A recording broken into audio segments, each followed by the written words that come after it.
Coming to the next topic, structure of silicates or silicate structures. The outline of this topic, it includes the introduction, the structure of the silicates and what are the general characteristic features and what are the different types of silicates like neso silicates, Soro silicates, Cyclo silicates, ionic Phyllo silicates and Tekto silicates. And coming to the introduction. So generally, even though there are so many number of elements which are present in the silicate minerals, it is comparatively few, and the Earth's crust comprises about 95% of the silicate mineral. So though the number of elements are few, but they comprises about 95. The Earth's crust, it constitutes about 95% of the silicate minerals. And X-ray investigation studies have revealed some important factors regarding the structure of the silicates. So here overall we can say that SiO4 is the fundamental unit in building up of all the silicate minerals. So here each oxygen atom, it is 5 times as large as the silicon atom. So that means oxygen atom is quite bigger when compared to the silicon atom, and the distance between any two oxygens, it is compared with the we can say that it is expressed in units, angstrom units, that is 2.8 angstrom units is the distance between any two oxygen atoms, and this 2.8 angstrom units, or it can be also represented as 1 angstrom unit is equal to 10 to the power of minus 8 centimeter. So overall the distance between two oxygen atoms is 2.8 angstrom units. Then what are the overall the structure of the silicates in this? The SiO4 tetrahedra. The silicon is situated in the center, okay, and 4 oxygen, these are present at the corners, and the oxygen and the 4 oxygens are present at the corners, and the silicon and the 4 oxygens are present at the corners. So oxygen and silicon ions, they are linked by 50% ionic bond and 50% covalent bond. So the adjacent tetrahedra, they always share corners only, but not the sides or edges. So these adjacent tetrahedra, they share corners only, but not the edges, or and therefore the two tetrahedra share only one oxygen in common between them. So there is only one common oxygen, though they share the two tetrahedra share one oxygen in common between them. Then in no case, that is the adjacent tetrahedra, they can share the corners 3 or even 2 oxygen atoms, because what will happen in such sharing, this results in two highly charged positive ions which are close together, and the repulsion between them, it renders the structure unstable. So however, every oxygen of every tetrahedron may be shared by the other tetrahedra. So every oxygen of every tetrahedron shares the other it is shared by other tetrahedra. So based on this linkage of silicon and oxygen ions, the silicates are divided into 6 subclasses. So these are the nesosilicates. So that is silicon oxygen ratio is 1:1, and the resulting structure is independent tetrahedra. So nesosilicates results in the form of a structure known as an independent tetrahedra. Next is the Soro silicates. Soro silicates, here the silicon oxygen ratio is 2:7, and they result in the form of a double tetrahedra. And cyclosilicates, in the case of cyclosilicate, the silicon oxygen ratio is 1:3, and they result in a ring structure. Coming to the inosilicates, so there are two types like 1:3 and 4:11. Suppose if the silicon oxygen ratio is 1:3, it is known as a single chain structure, and if you see double chain structure means the silicon oxygen ratio, it is 4:11. Then coming to the phyllosilicates, they exhibit sheet structure, which is here the silicon oxygen ratio is 2:5. And in tektosilicates, they exhibit framework structure. The silicon oxygen ratio is 1:2. Then coming to the electrical neutrality, except in the tektosilicates, all the other types of the silicates, so the charges which are there, that is the positive and the negative charges. The positive and negative charges of silicon and oxygen ions respectively, that is positive ion on the silicon and negative charge on the oxygen, it is not balanced. So that is, they are not electrically neutral. So in all other types of silicate, they are not electrically neutral except in the tektosilicate. So according to the rules of the crystal structure, whatever means, any structure, it should be mechanically stable as well as electrically neutral. So both should be there. That means it should be mechanically stable as also electrically neutral. And therefore, in order to make it electrically balanced, the other ions are arranged in a structure, that is SiO4. So in this case, the two positively charged, suppose if we take magnesium ions or iron ions, any case. So like magnesium ions or iron ions, they are introduced to have the electrical neutrality. So in order to ensure the electrical neutrality, some other ions are added. So like the case of phosphate, Mg2SiO4, that is olivine. In the case of phyllite, it is Fe2SiO4, that is known as phyllite.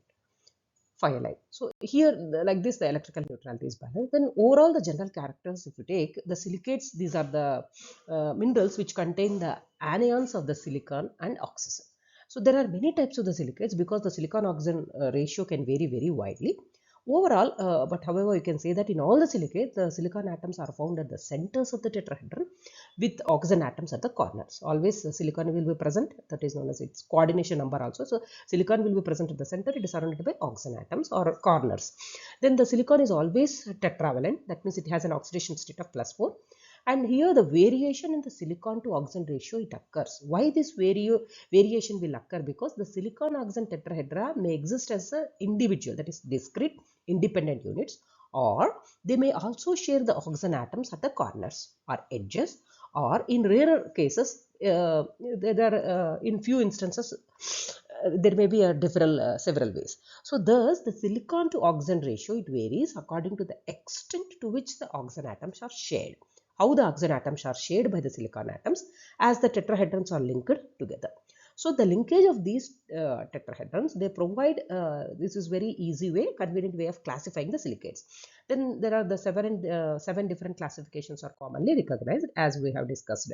Then the building block of the silicate minerals, the silicon atom is covalently bonded to 4 oxygen atoms. So the bondage here between silicon and oxygen is the covalent bond, and each oxygen atom it possesses formal negative charge. Hence, each tetrahedral unit it has a formal charge of -4. So when linked together, that means the extended units are also negatively charged. So presence of other, suppose if you take the calcium, magnesium or iron, so such type of metallic ions, these are necessary for the electrical neutrality. As we have discussed that the balance of electrical neutrality, any crystal structure should be mechanically stable and electrically neutral in order to ensure that these ions are added. So the covalent, whatever the bond between silicon and oxygen, it having a bond enthalpy. What is the enthalpy? The heat energy of this is 466 kilojoule per moles. So that means the enthalpy of the silicon oxygen bond is 466 kilojoules per moles, which is particularly very strong when compared with the CC bond, that is carbon-carbon bond. So this carbon-carbon bond, it has a bond enthalpy of only 347 kilojoules per mole. So that's why when compared to the 466, this CC bond enthalpy is 347. So that's why this covalent bond is stronger, which has a bond enthalpy of 466 kilojoules. And the linkage, that is silica-oxygen, this is very stable. And instead of existing as a separate units, as independent or discrete units of silicon oxygen tetrahedra, the silicates tend to form chains. So that's why in order to ensure that the stability, the silicates they tend to form chains, sheets or network. So whatever may be the structure.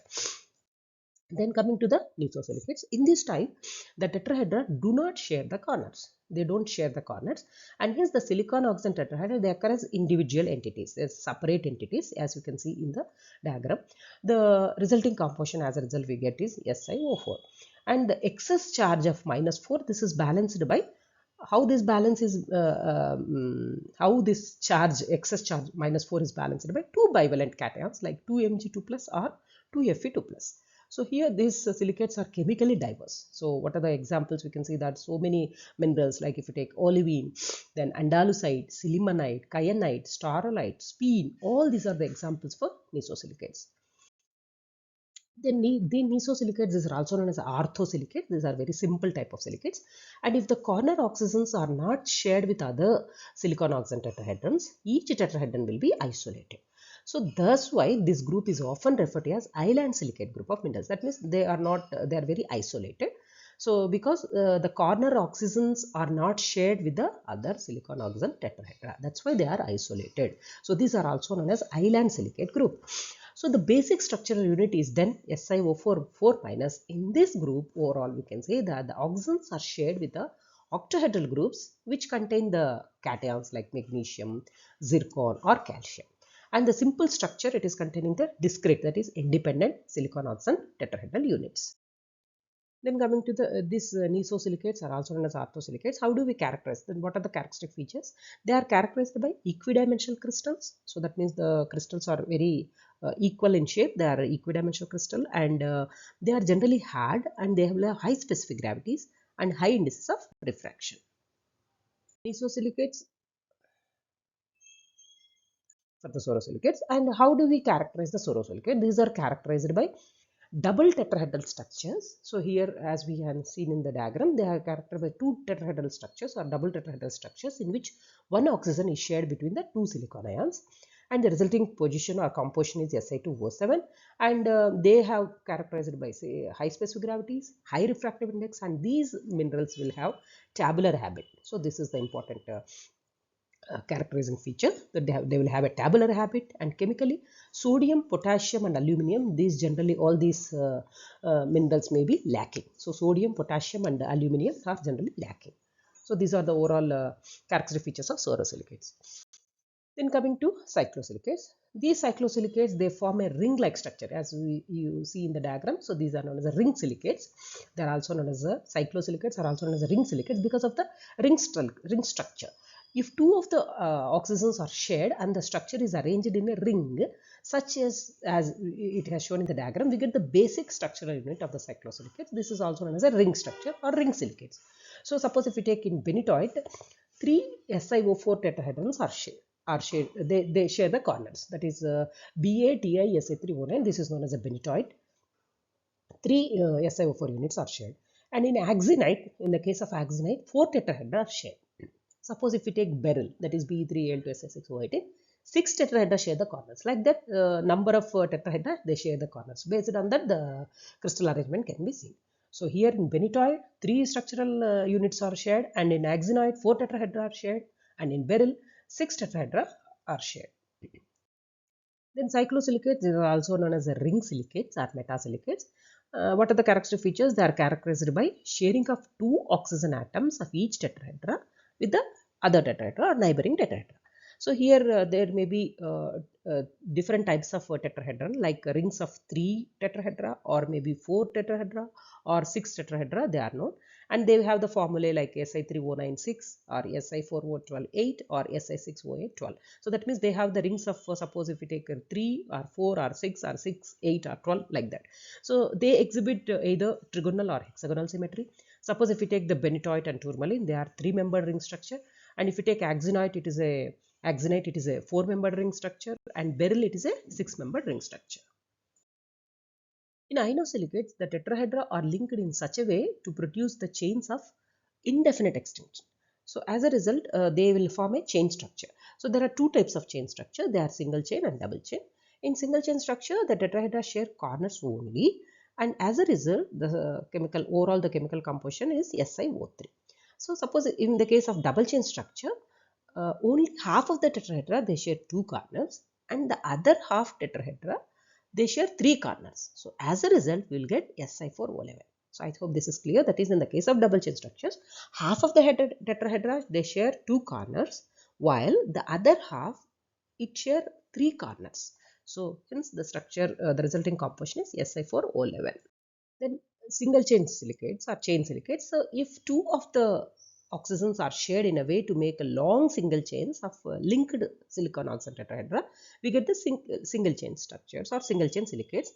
So these are single chain silicates of inosilicates. So in this case, the basic structural unit is SiO3 taken twice. So this group, it is the basis for the all the pyroxene group of minerals. They form this single chain structure. They are characterized by prismatic habit. Double chain silicates. So here, if 2 chains are linked together, so that each tetrahedral group, it shares 3 of its oxygens, and we can form double chains with the basic structural group, it is being Si4O11 6. Suppose when SiO4 tetrahedra in single chains, they share oxygen atoms, double silicon oxygen chains form. And how these chains are linked together by, they are linked together by metal cations. So metal cations, they link these parallel chains together. And many of these silicates are fibrous in nature. This is important characteristic feature. So because the ionic bonds between the metal cations and the silicate ions, they are not as strong as in the case of the silicon oxygen bonding. So here a group of what you can say that fibrous silicate minerals, example we can say that asbestos. So it's an excellent example of the double chain silicates. And the amphibole group of minerals, they are double chain silicates overall, and we can see so many examples like tremolite, actinolite, hornblende, all these they have the double chain silicate structure. Then coming to phyllo or sheet silicates.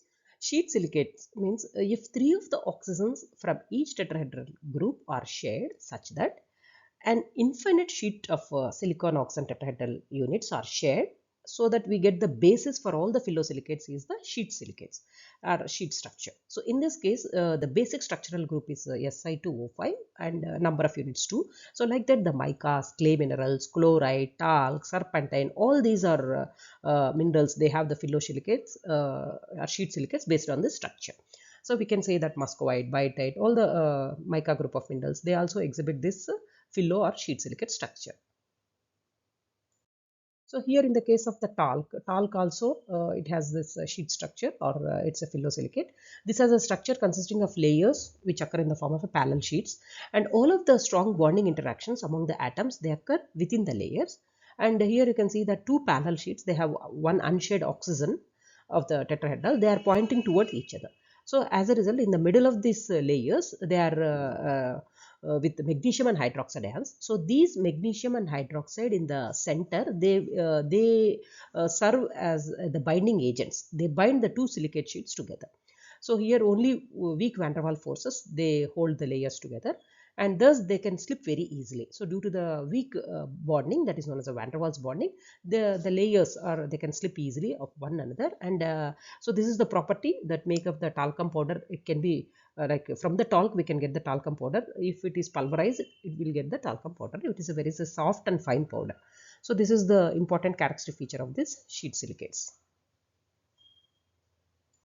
Then overall, how we can characterize this phyllo or sheet silicate? These are characterized by the presence of hydroxide ions, OH, fluoride or chloride, and they exhibit the perfect basal cleavage, and they form a hexagonal planar network, and they exhibit the pseudo. That's why we can see that pseudo hexagonal symmetry is seen in this type of minerals. So example, micas, chlorite and so on.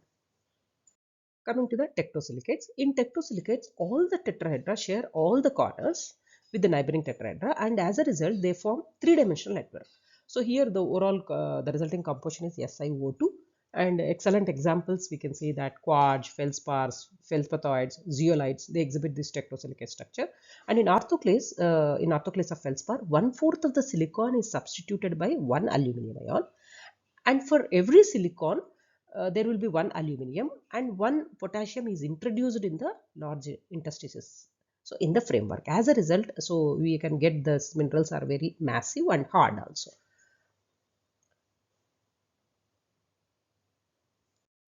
These are the references.